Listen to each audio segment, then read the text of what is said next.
Bonjour tout le monde, on se retrouve aujourd'hui pour une nouvelle vidéo suivi lecture où je vais vous présenter mes 3 dernières lectures, 3 livres que j'ai beaucoup aimés.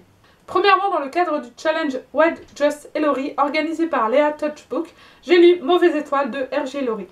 Le challenge, ça consiste à lire un livre de Ellory durant le mois de septembre et Léa Touchbook m'avait proposé de participer et comme j'avais très envie de découvrir cet auteur, j'ai accepté sans trop hésiter. Durant tout le mois de septembre, Léa, donc la créatrice du blog, a posté des articles en lien avec Ellory, voilà, une interview, un portrait chinois, etc. Je vais vous mettre le lien de son blog en barre d'infos et je vous invite vraiment à aller voir parce que les articles sont très intéressants. Il y a également un concours qui est organisé auquel vous pouvez participer même sans avoir participé au challenge. Mauvaise étoile, c'est un livre qui porte très bien son nom puisque ça va raconter l'histoire de 2 garçons qui sont orphelins, donc ils s'appellent Elliot et Clarence, je sais pas trop comment on le prononce, donc qu'on surnomme Clay et Digger. Donc Digger c'est en lien avec le nom de famille d'Elliot. Et donc ils sont 2 garçons qui sont orphelins, voilà la mère des 2 garçons qui sont donc demi-frères a été tuée par le père de Clay, le plus jeune des 2 garçons. Et ils ont passé leur vie en orphelinat et ensuite en maison de correction, de redressement, ou je ne sais plus trop comment on les appelle. Et un jour, la malchance va encore une fois tomber sur eux. Parce qu'un psychopathe qui est condamné à mort va les prendre en otage pour pouvoir s'échapper et pour échapper à sa condamnation à mort. Donc il s'appelle Earl Sheridan et il va mettre... disons un gros bordel dans leur vie. Du coup on va découvrir un peu la personnalité de ces 2 frères puisqu'on passe d'un coup, à chacun des personnages. On va découvrir qu'ils sont très différents et qu'ils sont tout à fait capables de prendre des chemins très différents. Je ne vous en dis pas plus, franchement je pense que le mieux c'est de lire le roman pour qu'il puisse vous aussi vous surprendre comme il m'a surprise.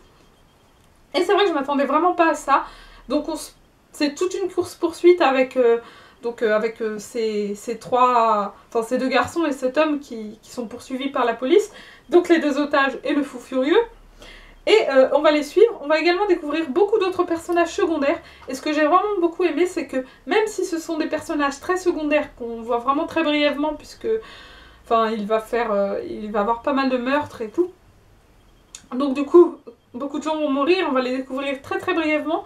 Mais R.G. Ellory raconte quand même certains passages de leur vie, et tout, on en apprend un peu plus sur eux et chaque personnage est un petit peu développé à sa façon et c'est tous des personnages très différents avec des vies très différentes et qui ont eu la malchance de se trouver là au mauvais endroit, qui sont trouvés là au mauvais endroit au mauvais moment, un peu comme Clay et Digger, donc voilà, qui sont nés sous une mauvaise étoile. Voilà grosso modo le synopsis, donc c'est un livre que j'ai beaucoup aimé, que j'ai lu quand même plutôt rapidement, voilà, j'étais vraiment entraînée.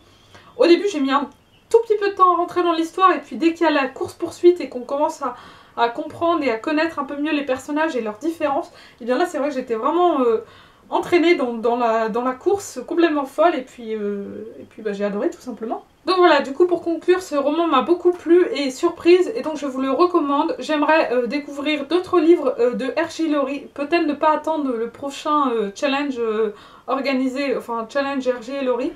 Je pense que j'en lirai d'autres avant l'année prochaine. En tout cas, j'en ai 2 autres dans ma pile à lire et donc j'espère les lire incessamment sous peu. J'ai enchaîné avec Puzzle de Franck Tilliez, un livre que j'ai également beaucoup aimé, comme je vous ai dit au début, j'avais beaucoup aimé les 3.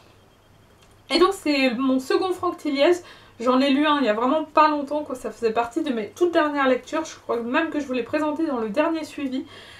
Mais il se trouve que j'étais à une rencontre dédicace de Franck Tilliez et que j'ai acheté plein de livres et que j'avais plus grand chose à lire sous la main parce que je n'étais pas chez moi. Donc du coup je me suis dit bon bah tant pis, je vais lire pratiquement 2 Franck Tilliez à suivre.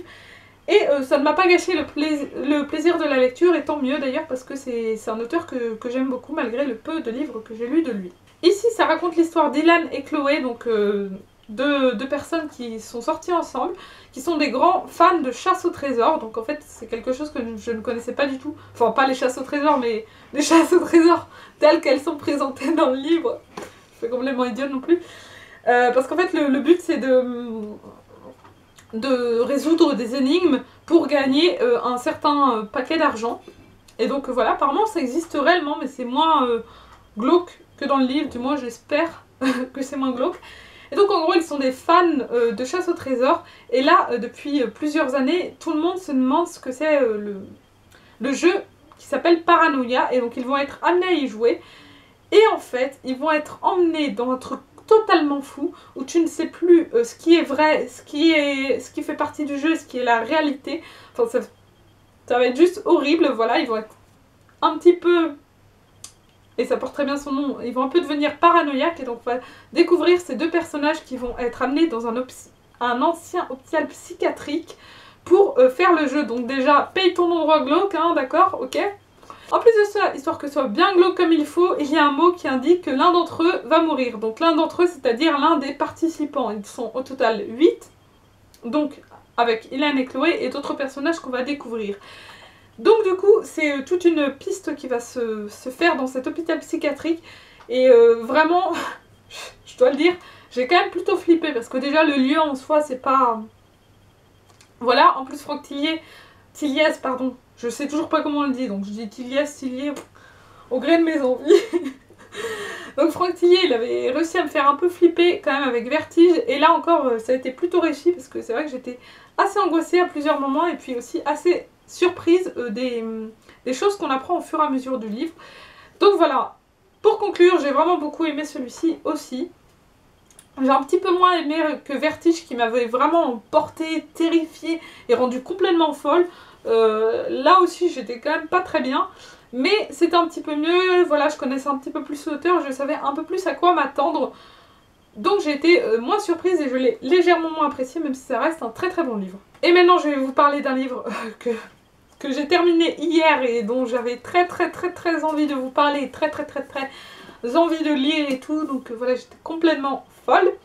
Donc il s'agit de Psycho Killer de Anonyme, l'auteur du Bourbon Kid. Voilà, je pense que maintenant cette vidéo est terminée, j'en ai suffisamment. Bien sûr, je plaisante. Donc du coup, Psycho Killer, c'est un livre qui n'a rien à voir avec le Bourbon Kid. Mais étant donné que le tome 5 du Bourbon Kid est sorti et que le tome 5, lui, rejoint Psycho Killer et le Bourbon Kid, vous m'avez suivi? Eh bien, on m'a conseillé de lire Psycho Killer avant de lire le 5e tome du Bourbon Kid afin de connaître les nouveaux personnages. Donc bon... C'était pas une contrainte énorme, hein. On va dire que j'avais très envie de lire celui-ci aussi, donc je suis très contente de l'avoir fait. L'histoire, ça se passe à Beamovie Hill, une petite bourgade où la personne qui est un petit peu propriétaire de toute la ville s'appelle Silvio Mellencamp. Je ne sais pas si je le prononce très bien, mais en gros ça s'écrit comme ça. Et donc il est un peu propriétaire de plein de trucs dans la ville, il a aidé plein de gens à trouver du boulot, et donc tout le monde est un petit peu employé entre guillemets par lui. Et il est surtout propriétaire de Minou Joyeux, donc je pense qu'il n'y a pas besoin d'en dire beaucoup plus, c'est un bordel quoi, tout simplement. Et puis un jour, quelqu'un va casser toute la sérénité qui se passe dans cette ville.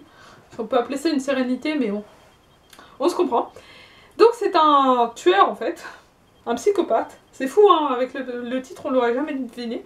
Donc un psychopathe qui porte un masque d'Halloween, que vous pouvez voir sur la couverture, avec qui représente un squelette orné d'une crête rouge. Il porte également une veste en cuir rouge. Enfin bref, on va dire que sa tenue dénote un petit peu et qu'il se fait un petit peu remarquer. Et en fait, il va tuer et décapiter peu à peu plein de gens dans la ville sans raison apparente. Donc bien sûr, des policiers vont se mettre à sa poursuite et 2 personnes du FBI sont chargées de l'enquête et de découvrir qui il est et pourquoi il fait ça surtout. Et de l'arrêter. Ça peut être bien aussi. Et donc du coup voilà, on va suivre cette folie meurtrière qui au début n'a aucun sens pour nous, qu'on ne comprend pas. Comme avec le Bourbon Kid, c'est une histoire complètement déjantée que nous a servi cet auteur anonyme. C'est vraiment quelque chose très différent, un peu complètement fou quoi. Voilà, donc si vous avez lu ou si vous connaissez un peu le Bourbon Kid, c'est quand même quelque chose de très particulier qui ne peut pas plaire à tout le monde, mais que personnellement moi j'adore, je suis juste fan de son style. Enfin... ça a beau être hyper glauque, à certains moments c'est quand même très drôle. La prochaine fois que je relirai le Bourbon Kid et que je relirai ce livre, parce que je vais les relire, je pense que je prendrai plein de post-it pour mettre des post-it aux citations que j'ai adorées, parce que mais des fois j'étais... Enfin, j'ai bien rigolé quoi, donc c'est très drôle et c'est glauque et c'est plaisant, voilà, c'est complètement fou comme histoire et donc je me suis vraiment éclatée. J'ai légèrement moins aimé que le Bourbon Kid parce que déjà c'est un one shot, donc on a moins de temps d'apprécier, de connaître le personnage et tout. Et puis aussi j'ai trouvé que le Bourbon Kid et donc ce personnage qu'on appelle l'Iroquois, à cause de sa crête, sont semblables, pas seulement parce que c'est des tueurs complètement fous, mais aussi parce que sur leur personnalité, enfin je veux pas trop vous en dire pour pas vous spoiler, mais voilà, j'ai trouvé qu'il y avait quand même quelques ressemblances entre les deux. C'était un petit peu dommage du coup que c'était légèrement la même chose, même si l'histoire en elle-même reste très différente, mais au niveau des personnages, légèrement les mêmes, voilà. Après j'ai quand même adoré parce que j'avais été totalement séduite par le Bourbon Kid, et là encore une fois ça l'a bien fait. Voilà, c'est tout pour cette vidéo, j'espère qu'elle vous aura plu, et j'espère surtout vous avoir donné envie de découvrir ces livres. N'hésitez pas à me dire si vous les avez lus ou si vous les connaissez, et surtout j'espère vous avoir donné envie de découvrir le Bourbon Kid. Je vous rappelle, je vous le dis, vous le savez peut-être pas, que j'ai déjà fait une vidéo sur la saga Bourbon Kid, donc je vous mets le lien en barre d'infos. Donc bien sûr je ne parle pas dans cette vidéo de Psycho Killer et du tome 5 du Bourbon Kid, mais je parle des 4 premiers tomes et de mon amour pour cette saga et cet auteur en gros. Donc voilà, si ça vous intéresse, n'hésitez pas à aller voir dans la barre d'infos pour voir cette vidéo. Je vous souhaite à tous de très bonnes lectures et je vous dis à la prochaine. Salut!